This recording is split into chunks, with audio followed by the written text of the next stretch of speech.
O tema da pregação hoje é a seleção dos 12 apóstolos. Evangelho de Lucas, capítulo 6, verso 12. Diz assim a palavra de Deus: Naqueles dias, Jesus se retirou para um monte a fim de orar, e passou a noite toda orando a Deus. Depois do amanhecer, chamou seus discípulos e escolheu 12 dentre eles, aos quais também chamou de apóstolos: Simão, a quem também chamou Pedro, e André, seu irmão, Tiago e João, Filipe e Bartolomeu, Mateus e Tomé, Tiago, filho de Alfeu, e Simão, conhecido como Zelote, Judas, filho de Tiago, e Judas Iscariotes, que veio a ser o traidor. Quando desceu com eles, parou num lugar plano, onde havia um grande número de seus discípulos, e também grande multidão de moradores de toda a Judéia, de Jerusalém e do litoral de Tiro e de Sidom. Eles tinham vindo para ouvi-lo e serem curados das suas doenças. E os que eram atormentados por espíritos impuros eram curados. E toda a multidão procurava tocá-lo, porque dele saía poder que curava a todos. Então hoje nós iremos ver um pouco sobre a escolha dos apóstolos. Imagine, nós estamos no ano de 2026, ano de Copa do Mundo de futebol. Imagine que você tivesse o poder de escolher os melhores jogadores para essa seleção. Ou melhor, imagine se você tivesse o poder de escolher a melhor seleção de todos os tempos, de todas as gerações.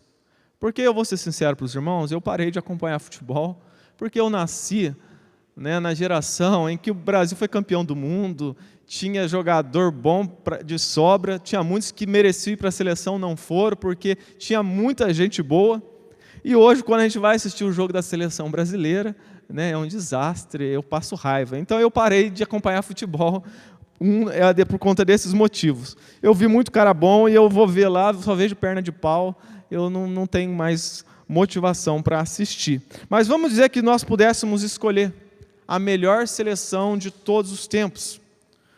Eu me lembro que de grandes nomes, no meu time, faça o seu, imagine, no meu time, eu escolheria os melhores jogadores, que para mim foi Ronaldo Fenômeno, Romário, Ronaldinho Gaúcho, Neymar, Rivaldo, Kaká, para dar um show, para ficar alegre o jogo, Denilson.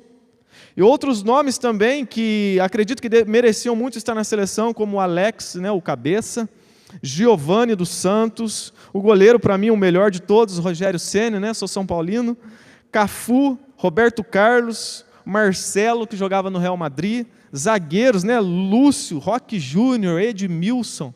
Eu escolheria os melhores, os craques. Todo técnico que quer ser campeão, ele escolhe os melhores. Todo profissional que quer empreender em algo, ele quer escolher os melhores. Isso é natural, isso acontece conosco. Mas quando nós vamos olhar para a seleção de jogadores de Jesus, nós vemos algo totalmente diferente. Jesus não escolheu os mais capacitados. Ele escolheu os incapacitados para capacitá-los. Aliás, a missão de Jesus é infinitamente maior do que uma simples seleção de futebol. Um treinador de futebol, ele com sua seleção de jogadores, ele quer ganhar uma Copa do Mundo. Ele escolhe os melhores. Agora Jesus, com a sua seleção de apóstolos, ele não quer ganhar uma Copa do Mundo, ele quer ganhar o mundo inteiro.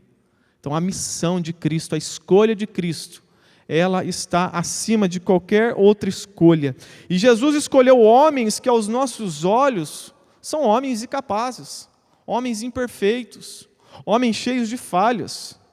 Jesus escolheu 12 homens para continuar a sua obra de evangelização por todo o mundo. Não só na sua geração, mas por todas as gerações. Jesus escolheu 12 para iniciar esta obra. Na época de Jesus, existiam doutores da lei, existiam os escribas que decoravam a Bíblia, existiam homens eruditos, pessoas poderosas, influentes na sociedade, mas Jesus escolheu pessoas simples, pessoas cheias de defeitos, de falhas, como eu e como você, pessoas sem poder e sem influência alguma na sociedade. Os discípulos se pareciam conosco, Se eu e você fomos encarregados de escolher 12 pessoas na nossa geração para evangelizar o mundo, quais pessoas será que nós escolheríamos? Talvez nós escolheríamos um influencer com milhões de seguidores, porque alcançaria muitas pessoas nas redes sociais. Talvez escolheríamos um ator famoso, um esportista famoso. Talvez escolheríamos um bilionário, alguém que tivesse muito dinheiro para arcar com as despesas dessa missão, para pagar um tráfego pago e fazer com que o evangelho chegasse nas redes sociais em todos os países. Talvez nós escolheríamos as pessoas mais inteligentes com o QI mais alto, fizéssemos um concurso para ver quem tinha o QI mais alto no mundo e escolher essas 12 pessoas. Nós iríamos querer escolher essas pessoas, as pessoas melhores do mundo. Escolheríamos com esses nossos olhos carnais, olhos que não conseguem enxergar a dimensão espiritual. Os nossos olhos são como os olhos de Samuel ao ir na casa de Jessé e escolher um rei para Israel. Você se lembra de Samuel? Samuel foi lá, chegou na casa de Jessé para ungir um rei. E ele passou diante de Samuel todos os filhos de Jessé. E quando ele viu o primeiro, ele já ficou encantado. Esse aqui é grande, esse aqui é forte. Com certeza deve ser esse, o rei de Israel. É esse que eu vou ungir. Aí ele orou a Deus, Deus falou, não, não é esse. Aí passou, também não é esse, também não é esse. Não era nenhum que estava na casa. Aí Samuel perguntou para Jessé, não tem mais nenhum filho? Não tem um menor, está lá apacentando ovelhas. Um ruivo, está lá. Traz ele para cá. E Deus escolheu o rei Davi. E Deus disse para Samuel, o homem olha o exterior. Eu não olho como homem, eu olho o coração. Eu vejo diferente. Então Jesus também ele tinha esse olhar, porque Ele é Deus. Ele escolheu as pessoas, e escolheu as que deveriam ser verdadeiramente apóstolos. Ele não errou. As suas escolhas foram certeiras. Ao olhar humano, parece que Jesus ele não fez uma escolha sábia, mas Ele fez a escolha correta. Jesus escolheu pessoas diferentes, de contextos diferentes, de realidades diferentes, de identidades e personalidades diferentes. Colocou tudo num pacote, no mesmo bolo, para viver tudo junto. E nós iremos analisar aqui um pouco dessa escolha de Jesus. Talvez você se identifique com algum deles. Confesso para os irmãos que no momento que eu fui estudar para trazer essa mensagem, para fazer esse esboço, eu dei muitas gargalhadas. Porque ao ver as atitudes, as coisas que esses apóstolos fizeram, é rir para não chorar. Tamanha, né, as coisas esquisitas que eles fizeram. Por exemplo, Pedro, quando olhamos para a Bíblia, nós vemos que ele era um homem impetuoso, alguém que falava sem pensar, era aquele que dizia estar disposto a ir com você até a morte, e no meio do caminho desistia, abandonava. Ou seja, Pedro era um covarde. Ele falava, mas não cumpria o que falava. Ele negou Jesus 3 vezes. A Bíblia diz que quando Jesus foi preso e levado para a cruz, todos os abandonaram. O que talvez abandonou menos foi João. Ali ele estava com a mãe, com Maria, a mãe de Jesus, na cruz ali. Mas ele abandonou a missão. Ele não saiu pregando o evangelho. Ele fez a mesma coisa que os outros, voltou a pescar. Então, de fato, também ele traiu Jesus. Ele também abandonou Jesus. Todos abandonaram. Só que Pedro, ele fez juramento. Quando ele foi acusado de ser discípulo de Jesus, ele começou a jurar, eu juro por Jesus que eu não conheço Jesus. Fez até juramento.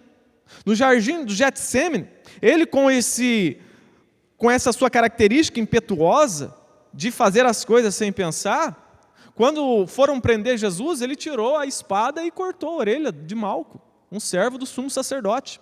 Na verdade, Pedro quase arrancou a cabeça dele, porque essa era a vontade dele, que ele era ruim de mira e acertou a orelha. Ele fazia coisas que é para nós ficarmos de cabelo de pé. Jesus, quando ele disse que ele estava pronto para ir para a cruz, Pedro foi lá querer repreender Jesus, ensinar Jesus, e dizer para ele, Senhor, para com essa história de ir para a cruz, para com isso. Aí Jesus virou para ele e disse, arreda de mim, Satanás. Ou seja, Pedro, por fazer as coisas, falar sem pensar, ele emprestava a sua língua para o diabo. Isso é um perigo. Quantas pessoas são assim?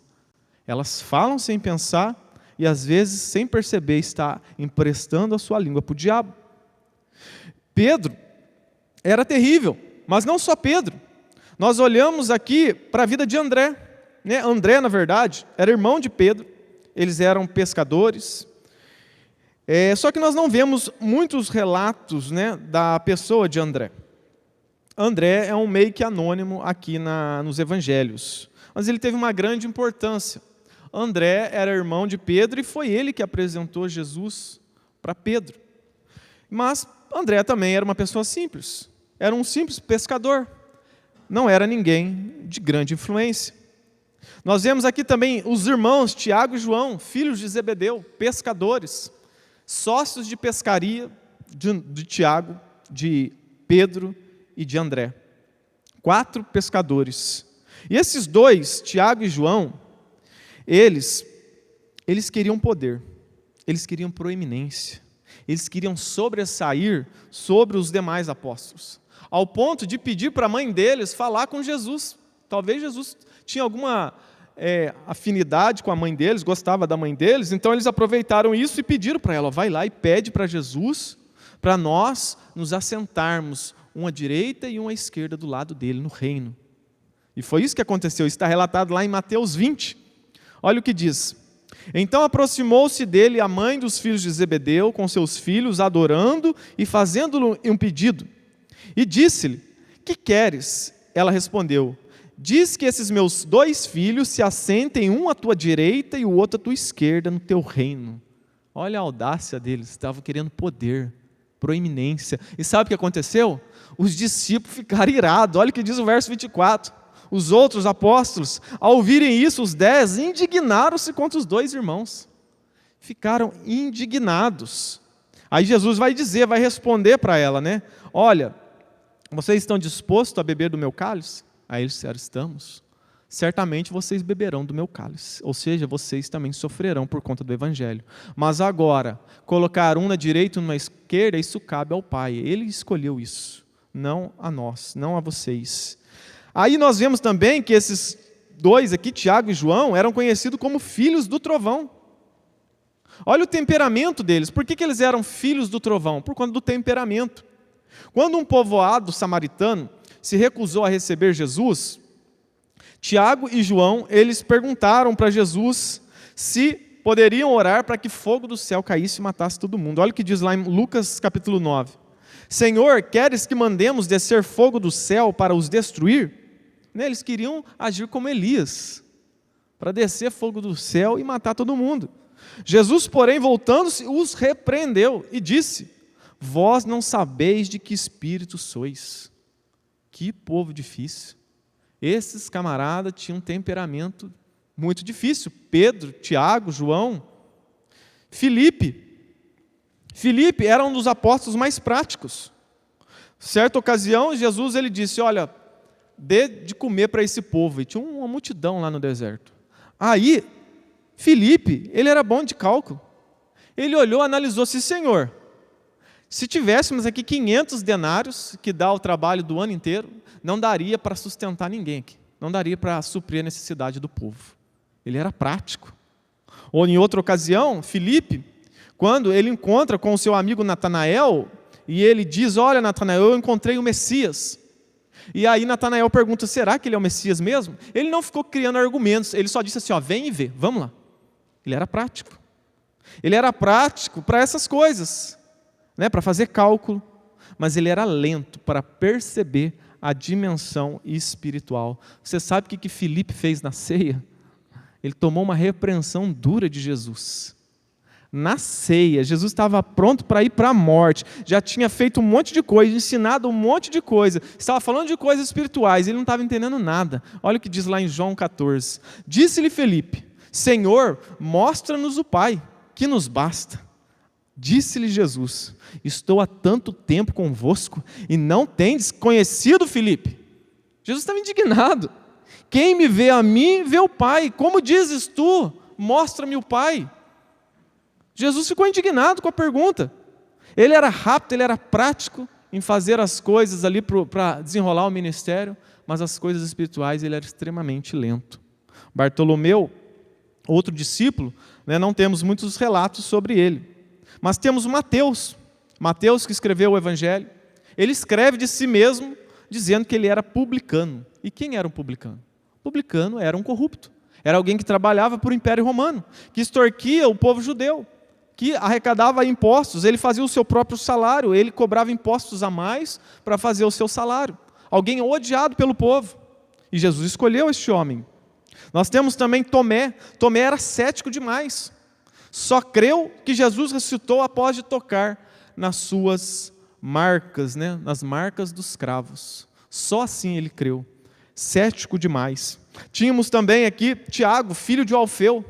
Ele era conhecido como o apóstolo menor, né? Nós não temos muitas informações sobre esse Tiago.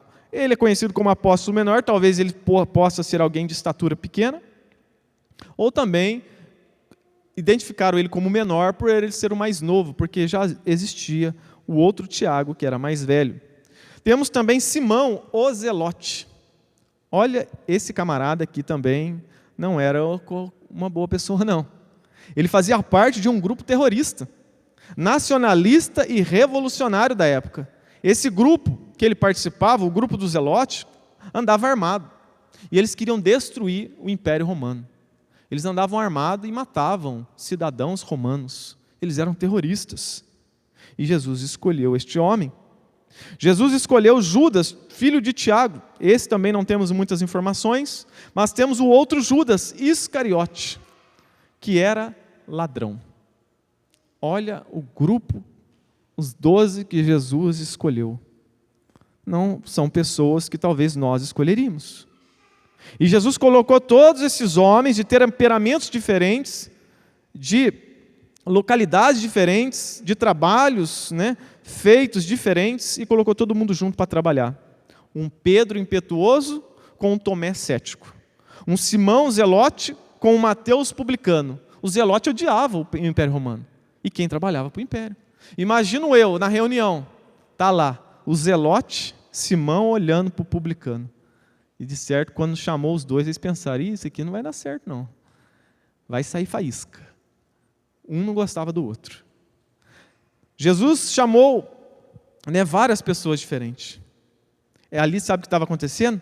Era ferro sendo afiado com ferro. Era cada um com uma característica diferente. E isso que é a igreja. É um monte de gente diferente no mesmo lugar. Foi assim que Jesus criou a sua igreja, com pessoas diferentes. E assim ainda é hoje. Não há igreja perfeita. Todos nós estamos num processo de santificação. Temos falhas. Só que, a cada dia nós estamos sendo transformados. A cada dia Deus está nos santificando. A cada dia Deus está nos fazendo nos parecer mais com Cristo. Porque apesar desses homens terem esse passado horrível, eles não continuaram nos seus pecados, eles foram sendo transformados a cada dia. O mesmo Pedro que negou Jesus 3 vezes, quando ele foi para morrer, ele foi ali para a cruz, ele disse, né? Ele pegou e pediu para que o crucificasse de ponta cabeça, porque ele não era digno de ser crucificado como seu mestre, honrando, glorificando a Cristo no dia da sua morte. Ele perdeu a sua covardia. Aqui, quando olhamos para a questão da finança, qual seria o melhor para mexer com dinheiro? Deveria ser Mateus, aos nossos olhos. Mateus era publicano, acostumado a fazer conta, né, cobrar impostos. Mas quem que Jesus escolheu? Quem que Jesus colocou? O ladrão Judas Iscariotes. Alguém que talvez nós não confiaríamos, que nós não daríamos o nosso cartão de crédito na mão dele. E Jesus colocou esse Judas para cuidar do dinheiro. Tudo tinha um propósito. Jesus não errou em nenhuma escolha. Portanto, essa escolha de Jesus nos ensina que eu e você também podemos fazer parte do time de Jesus Cristo, porque nós somos como esses apóstolos, como esses discípulos, imperfeitos, limitados, incapazes, fracos. Por exemplo, em um time de futebol, além dos jogadores de linha, existem os reservas. Os apóstolos e os discípulos daquela época eram os jogadores de linha. Nós, que não havíamos ainda nascido, nós estávamos no banco de reserva. Jesus colocou aqueles homens para jogar o jogo. Eles morreram. A geração deles passou. E agora, nós que nascemos, estávamos no banco e fomos convocados para entrar no jogo.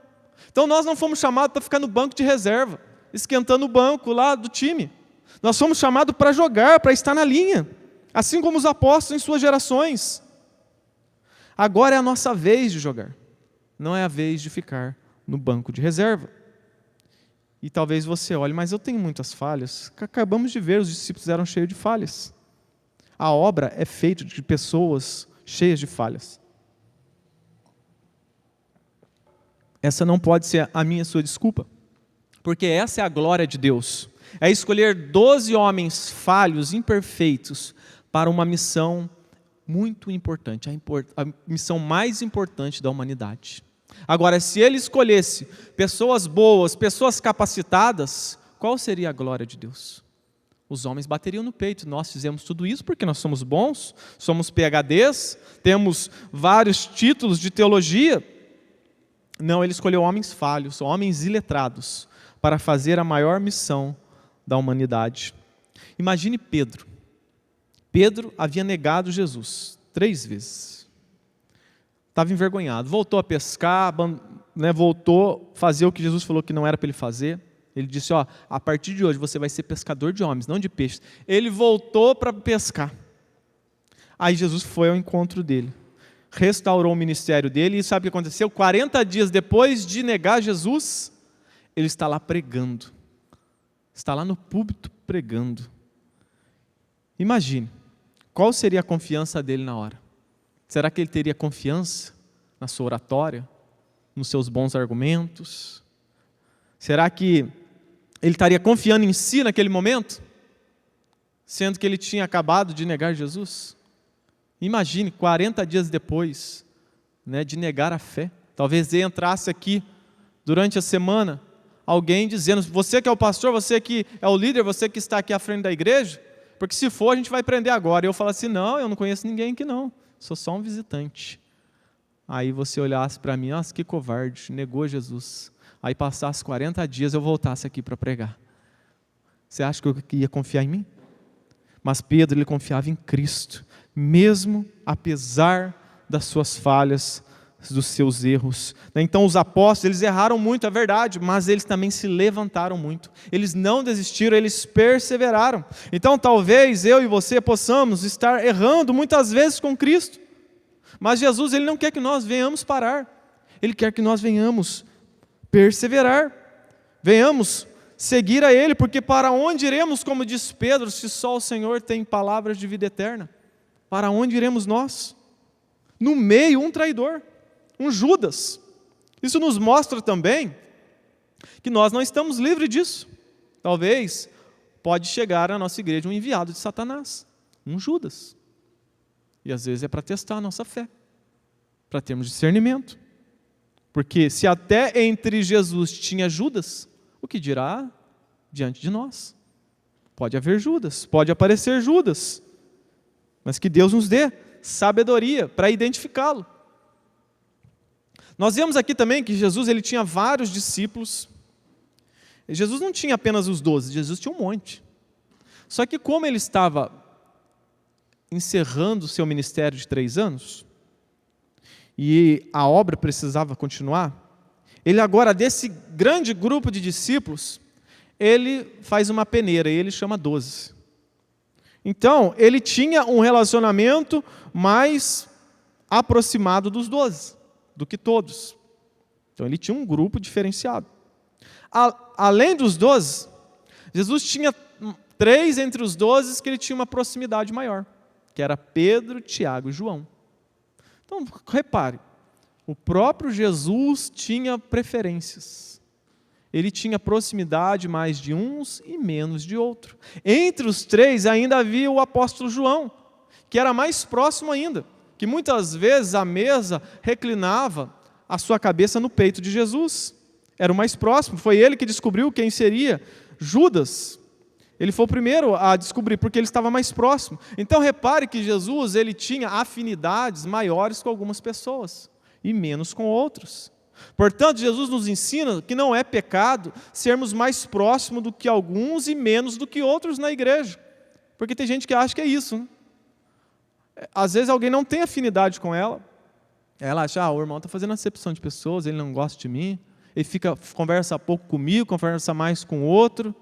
Mas isso acontecia no ministério de Jesus. Por exemplo, os pescadores, haviam 4 pescadores, com certeza eles tinham mais coisas em comum. Então eles talvez passavam mais tempo conversando, a conversa era a mesma, nasceram na mesma cidade, faziam o mesmo trabalho. É a mesma coisa, né? Tem um irmão aqui que o nosso irmão Vicente, ele trabalha lá, né, o trabalho dele no açougue, e ele tem mais afinidade talvez com alguém que vem aqui e mexa com carne, né? Eles vão saber falar a mesma língua. A mesma coisa, o Levi, contador, encontra alguém que aqui na igreja que é contador e trabalha no mesmo ramo, ele vai ter uma afinidade maior com ele. Talvez é o outro que trabalha com corretagem, né? Ou qualquer outra profissão. Às vezes nós temos afinidade mais com as pessoas. Assim acontecia no ministério de Jesus, isso não é pecado. Agora o problema é haver o partidarismo dentro da igreja. Aí sim é pecado, é fazer acepção de pessoas. É você favorecer aquela pessoa que você tem mais afinidade, né, e desprezar a outra. Você só dá preferência para a pessoa que é mais próxima de você. Então nós vemos que isso não é pecado, né? Isso não é pecado. Às vezes nós temos afinidade mais com uns e menos com os outros. Eu lembro que quando eu estudava, tinha uns amigos meus lá, que a gente tinha tanta afinidade, que quando a gente olhava para algo, talvez você também tenha uma amizade assim, e a gente via algo que era engraçado, a gente não precisava nem falar um para o outro. Só de olhar um para o outro, a gente já começava a dar risada. A gente já sabia, se comunicava, só olhando um para o outro já caía na gargalhada. Tamanha afinidade que a gente tinha. Então, nós vemos aqui que isso não é errado, né? Não é errado, mas nós devemos nos esforçar cada dia mais para nos aproximarmos dos irmãos. Também você não pode usar essa desculpa para dizer, olha, eu tenho mais afinidade com o outro irmão lá, então não vou me esforçar para aumentar o meu vínculo com o outro irmão. Nós devemos, né, nos esforçar para isso. Aqui, em segundo lugar, Jesus ele tinha uma vida de oração. Como nós já vimos outras mensagens, né? Jesus sempre orava. Ele nunca negligenciava a oração. Seu ministério era cheio de coisas para fazer, mas ele sempre arrumava tempo para orar.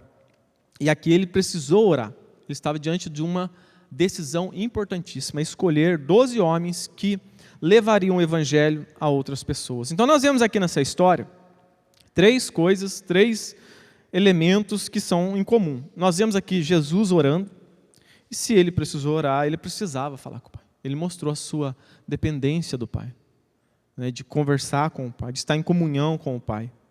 Nós vemos aqui também 12 homens incapazes, 12 homens fracos, falhos. E nós vemos aqui também várias pessoas necessitadas, pessoas que foram até Jesus. Elas estavam ali buscando uma cura, buscando uma bênção, buscando, né, a resolução para os seus problemas. E tudo isso tem algo em comum, a fraqueza humana. Isso demonstra a fraqueza humana. Somos falhos. Então, se nós entendemos que somos falhos, limitados e fracos, nós iremos orar. Como alguém já disse, né, só ora aquele que é fraco, por isso que eu oro. Se eu não me engano, foi o Augusto Nicodemos que disse. Eu oro porque eu vejo que eu sou fraco. E se eu sou fraco, eu preciso de Deus. Agora, se você acorda de manhã, não ora a Deus, não está nem aí com a oração, com a comunhão com Deus, você está dizendo, eu não preciso de Deus. Eu sou forte o suficiente e eu posso levar a minha vida tranquilo, não preciso de Deus. Então nós vemos aqui que essas pessoas tinham algo em comum, né? A fraqueza humana. Aqui nós vemos o encontro do Deus Todo-Poderoso com homens totalmente frágeis. Muitos foram ensinados assim, né? Eu posso tudo desde que me dedique. Se você começar a escutar os coaches que estão aí, né, no mundo, estão pregando nas redes sociais, vendendo curso, ele vai dizer isso para você. Faça o melhor que você vai conquistar todas as coisas, né? E aí tem gente que que vive dessa maneira dentro da igreja, achando que ele pode fazer todas as coisas. Desde que eu estude, me dedique, o céu é o limite. Esse é um pensamento, né, humanista, é um pensamento onde coloca o homem no centro, que ele acaba se transformando em Deus, né? Na verdade, nós somos fracos, nós somos limitados.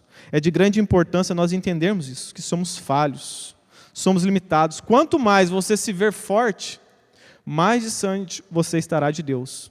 Mas quanto mais você se ver fraco, mais perto você estará de Deus.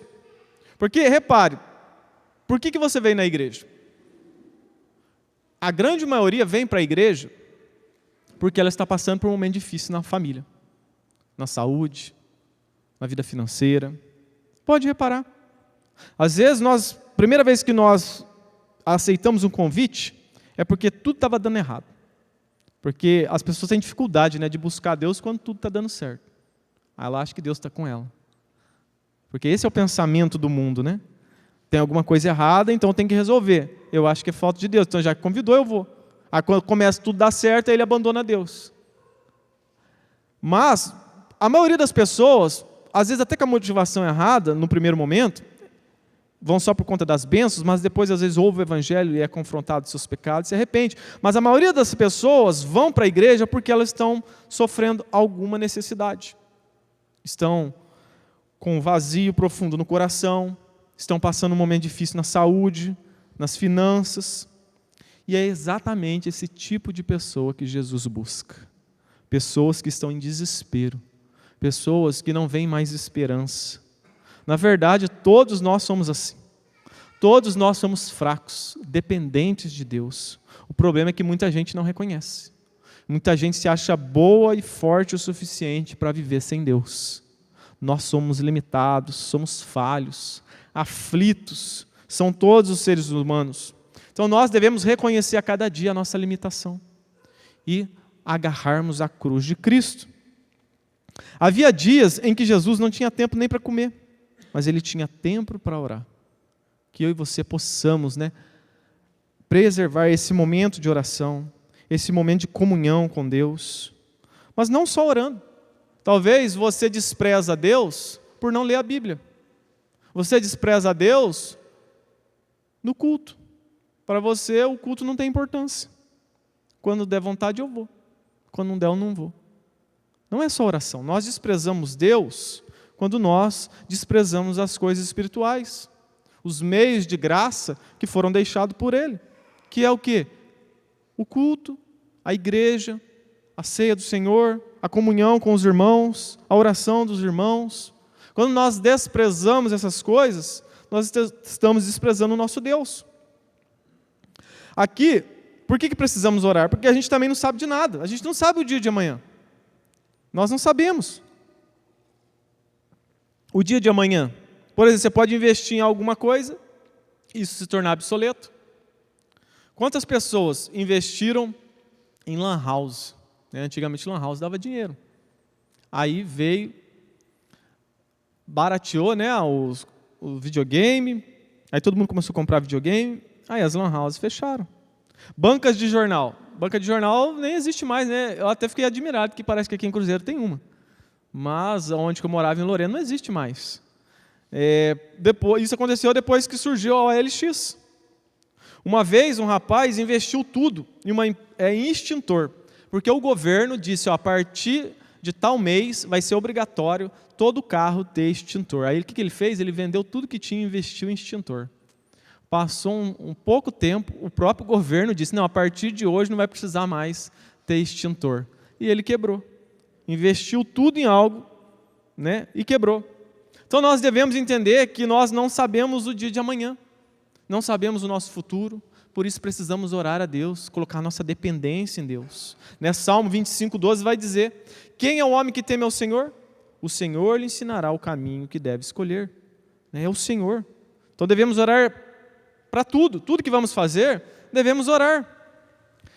Orar sempre é dizer que tudo vai dar certo? Nem sempre. Aqui Jesus orou a noite toda e tinha um Judas no meio. Mas isso não foi um fracasso. A diferença é que com Deus não há fracassos. Mesmo que a resposta de Deus não seja como você quer, isso não quer dizer que isso é um fracasso. Porque a traição de Judas contribuiu para o propósito de Deus. Mesmo Jesus orando. Então não existe fracasso na vida do cristão. Não existe fracasso na vida daquele que vive debaixo da bênção de Deus. Ainda que nós possamos passar fome, sede, ficarmos doentes, não termos nem dinheiro para comprar roupa, sapato furado, chinelo com prego, né, embaixo, andando de bicicleta, escapa a corrente toda hora. Mesmo que nós venhamos andar quebrado, mas se nós estamos debaixo da bênção de Deus, nós somos mais do que vencedores em Cristo Jesus. A oração é a prova da nossa crença. Se nós oramos, é porque nós reconhecemos a nossa dependência em Deus. Nós entendemos o que diz o Salmo 127, né, que diz: se o Senhor não edificar a casa, em vão trabalham os que edificam. Se o Senhor não proteger a cidade, em vão vigia a sentinela. Inútil será levantar de madrugada, repousar de tarde, comer o pão de dores, pois ele o supre aos seus amados enquanto dormem. Quem reconhece a sua limitação, que é fraco, ele descansa nesse salmo, né? Em terceiro lugar, não existe mais apóstolos. Nós vemos aqui que Jesus escolheu 12. Todos os apóstolos que nós vemos hoje são falsos. Não tenha medo de dizer isso. Apóstolo bom é apóstolo morto. Isso não é algo trivial, a nossa fé. Isso é muito importante. Isso não quer dizer que eu estou falando que a gente deve matar os apóstolos. Mas eu estou dizendo que com apóstolo bom é apóstolo morto, é que bom foi aqueles que já morreram, aqueles que andaram com Jesus. Esses sim foram os verdadeiros apóstolos. E apóstolo era um comissionado por Cristo. Alguém que andou com Cristo, que viu Cristo. Todos esses 12 apóstolos escolhidos por ele andaram com Cristo, viram Cristo. A exceção foi apenas Paulo. E Paulo vai dizer que ele nasceu fora de tempo. E os próprios apóstolos afirmaram que Paulo era de Cristo, era também um apóstolo. Lá em 2 Pedro 3 vai dizer: considerai como salvação a paciência de nosso Senhor, assim como o nosso amado irmão Paulo também vos escreveu, segundo a sabedoria que lhe foi concedida, a exemplo do que fazem todas as suas cartas, falando acerca dessas coisas, nas quais há pontos difíceis de entender, que os ignorantes e inconstantes distorcem, como fazem também as demais escrituras para a sua própria destruição. Então os apóstolos, eles testificaram do apóstolo Paulo e mostrou que ele era de Deus. Agora, diferente dos outros apóstolos que nós temos hoje aí. Quem ungiu eles apóstolos? Se você for buscar a origem, vai ser os pastores da igreja dele, os bispos da igreja dele. E nós não vemos isso na Bíblia. Por quê? É perigoso nós acreditarmos em apóstolos. Porque apóstolos, eles têm uma característica distinta de todos os pastores, líderes de igreja. Apóstolos criam doutrina. Nós vivemos hoje fundamentado na doutrina dos apóstolos. Isso está lá em Atos 2,42. E perseveravam na doutrina dos apóstolos, na comunhão, no partir do pão e nas orações. A função dos apóstolos era fundamentar a doutrina, a igreja de Cristo. A palavra de Deus vai dizer que nós somos os construtores. Os apóstolos fizeram um fundamento e nós construímos em cima do fundamento. Nós não temos autoridade hoje para criar um novo fundamento, para quebrar ali o alicerce dos apóstolos e fazer um novo alicerce. Nós somos chamados para construir em cima do que eles deixaram. Então hoje você se intitular apóstolo é você dizer que você tem a mesma autoridade de Paulo, de Pedro, de Tiago, de criar novas doutrinas. Nós entendemos que esses apóstolos de hoje são todos falsos. São todos. Quando olhamos para a história da igreja, só os hereges se intitularam apóstolos. Os gnósticos diziam ser apóstolos e pregavam Jesus diferente. Quando a gente olha para a história da igreja, a gente vê Marcião no século II, Maniqueu no século III, Edward Irving no século XIX, todos os hereges que se intitularam apóstolos. No Brasil, nós também temos apóstolos. Temos apóstolos como Valdomiro Santiago, Agenor Truque, na verdade, Duque, né? Falso. Apostila, Apóstola Sol. Temos também aqui em Cruzeiro, né? Tem apóstolo também. É falso. Se eu não me engano, é da Igreja de Esperança ali, né? É falso. Todos os apóstolos hoje são falsos. Talvez o maior hoje no nosso país seja René Terranova. Ele foi o fundador do movimento G12, que hoje passou a ser o movimento M12. Ele não se contentou com o título apóstolo, ele quis sobressair sobre os outros apóstolos do Brasil e do mundo, porque tem muito apóstolo já, né? Então eu estou numa categoria acima desses. E ele se intitulou Pai Apóstolo. Ele está acima dos outros apóstolos. Ele consagrou a sua mãe a apóstola matriarca do útero profético. Olha o absurdo. Ele também consagrou a sua esposa, a matriarca também. Então, você vê que a cada dia ele está crescendo, né? Aí quando aparecer outro pai apóstolo, aí talvez ele vai se intitular rei, semideus, a quarta pessoa da Trindade. Tudo por conta de poder, né? Para mostrar que ele é que manda. Então nós vemos que esses apóstolos são falsos. Uma característica também que nós olhamos para os apóstolos do Antigo Testamento é que eles foram martirizados, né? Menos o apóstolo João, mas todos os outros foram martirizados. Perderam tudo, ficaram pobres. Agora os apóstolos de hoje são todos ricos, milionários, fazendeiros, andam de jatinho para cima e para baixo, usam Rolex, né? São milionários, bilionários. Nós vemos também mulheres que se intitularam apóstolas, né?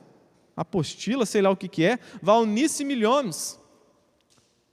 Ela profetizou a volta de Jesus.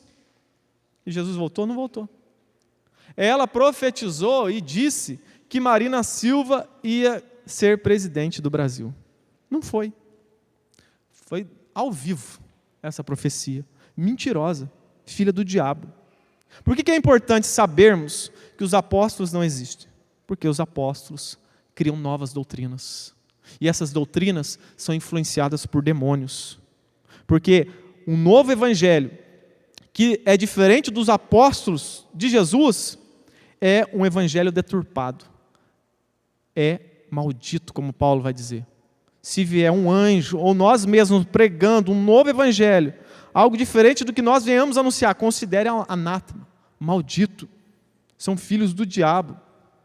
Então a igreja, ela deve seguir a doutrina dos apóstolos, o fundamento dos apóstolos. Não criar novos apóstolos. Os pastores de hoje são consagrados por pastores. E quando nós olhamos para a Bíblia, nós vemos que os apóstolos do tempo de Jesus, eles não ungiram novos apóstolos. Eles ungiram presbíteros. Presbíteros, não novos apóstolos. Nós vemos também que nós precisamos combater esses homens, colocá-los à prova, denunciá-los, porque senão nós iremos cair na omissão. Lá em Apocalipse, no capítulo 2, verso 2, vai dizer: conheça as tuas obras, teu trabalho, a tua perseverança, sei que não suporto os maus e que puseste à prova os que se dizem apóstolos, mas não são, e descobristes que são mentirosos. Então olha aqui a responsabilidade da igreja, denunciar os falsos apóstolos de hoje. Jesus elogiou. Agora, pelo contrário, Jesus exortou os omissos da igreja em Apocalipse capítulo 2, verso 20. Tenho contra ti que tolera Jezabel, mulher que se diz profetiza, ensina e engana os meus servos, para que se forniquem e comam dos sacrifícios da idolatria. A igreja estava tolerando o falso ensino e essa falsa profetiza. Então nós temos o dever de denunciar os falsos. Isso Jesus ele espera de nós. Então os apóstolos, eles não consagravam outros apóstolos, eles consagravam outros presbíteros, está lá em Atos 14. E promovendo-los em cada igreja a eleição de presbíteros, depois de orar com jejuns, os encomendavam ao Senhor em que haviam crido. Então todo pastor, ele é consagrado ao ministério por outros pastores, não por apóstolos. Então todos os apóstolos hoje são falsos. Tem gente que vai dizer, para de criticar, vai pregar o evangelho. É isso que eu estou fazendo, é pregar o Evangelho. É avisar as pessoas. Parem de pecar. Abandonem esse título. Parem de seguir esses homens. Vocês estão em sinagoga de Satanás, aprendendo falsa doutrina. Se arrependam e creiam verdadeiramente no Jesus da Bíblia. Abandone esse falso Jesus. Isso é amor. Denunciar o mal. Por exemplo, você descobre que tem um pedófilo lá na escola do seu filho. Ou o seu vizinho é um pedófilo. Você descobre. E aí o que você vai fazer? Você vai ficar calado? Você vai ser omisso? Ou você vai denunciar?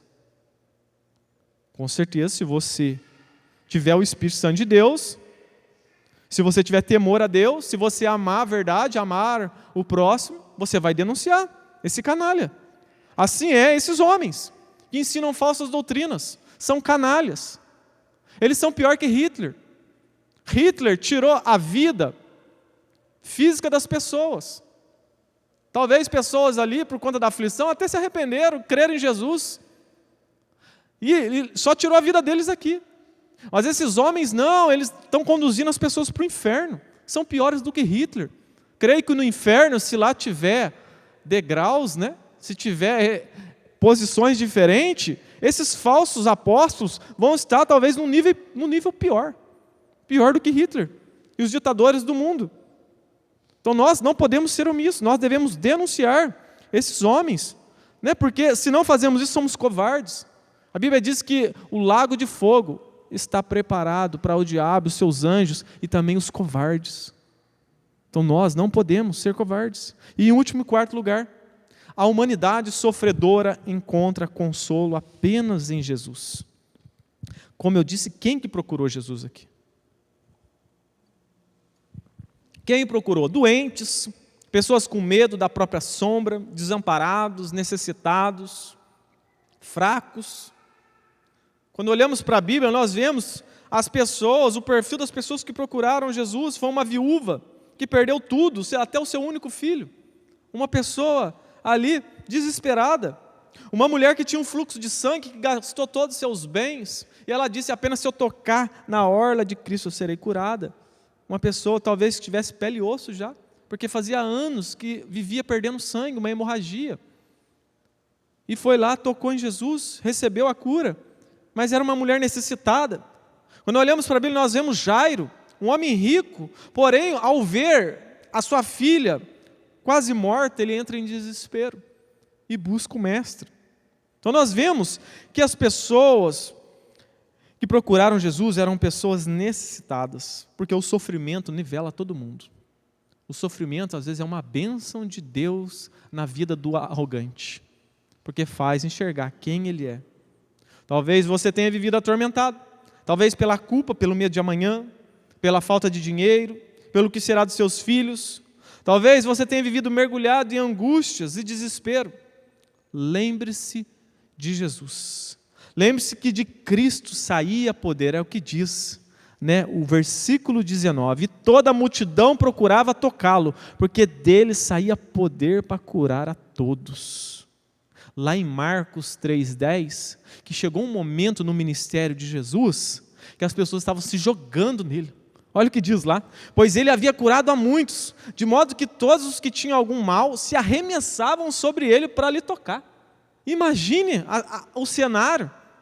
A pessoa estava se jogando para tocar em Jesus, no cabelo dele, no fio de cabelo dele, para ser curado. Eles entenderam a sua necessidade, pessoas necessitadas. Talvez você tenha muitos medos, está necessitando de algo. Se jogue diante de Jesus Cristo, jogue diante dos pés dele, toque na orla dele, porque dele sai poder. Dele sai poder, mas como? Esteja em comunhão com a igreja dele. Você se lembra de Paulo? Paulo estava no caminho de Damasco. Paulo estava perseguindo quem? O texto diz que ele estava perseguindo a igreja. Paulo estava perseguindo, essas pessoas estavam se jogando diante de Cristo. Mas mesmo aí Paulo perseguindo a igreja, Jesus apareceu para ele e disse: Paulo, por que persegue a igreja? Não, por que me persegues? Então, aonde a igreja de Cristo está reunida, Jesus está ali. Então é dali que vai sair poder. É dali que você vai ser abençoado. É onde a igreja de Deus está reunida, Jesus está lá. É de lá que sai poder. Os discípulos, uma certa vez, estavam com muito medo, desesperados por conta de uma tempestade, lá no mar da Galileia. E Jesus estava dormindo no barco. Estavam com muito medo. Aí eles acordaram Jesus e disseram: mestre, tu não importa que nós pereçamos? Jesus virou para eles: homens de pouca fé. Acalmou a tempestade. Ao acalmar a tempestade, eles olharam um para o outro e disseram: quem é esse que até o vento e o mar lhe obedece? E a Bíblia vai dizer que eles ficaram com muito temor. Eles estavam primeiro com medo da tempestade, depois que eles conheceram quem era Cristo, aí eles passaram a temer mais a Cristo do que as suas dificuldades. Se você a cada dia conhecer mais a Cristo, você não viverá com medo do dia de amanhã. Você não terá mais medo da morte, você não terá mais medo da doença, você não terá mais medo do desemprego, você não terá mais medo de viver uma vida só, porque você conhece o seu Cristo. Que eu e você possamos a cada dia crescer no conhecimento e na sabedoria do Senhor, né? Crê em Cristo e você se assustará apenas com o tamanho dele, com o poder dele. Jesus veio para socorrer os fracos. Você se vê como um fraco? Você se identifica com os apóstolos? Pessoas limitadas? Você se identifica como essas pessoas que se jogavam diante de Jesus? Senhor, eu preciso de Ti. Eu preciso mais de Ti. Senhor, eu estou perdido. Que eu e você, que o Espírito Santo venha convencer o nosso coração da nossa fraqueza, da nossa limitação, né?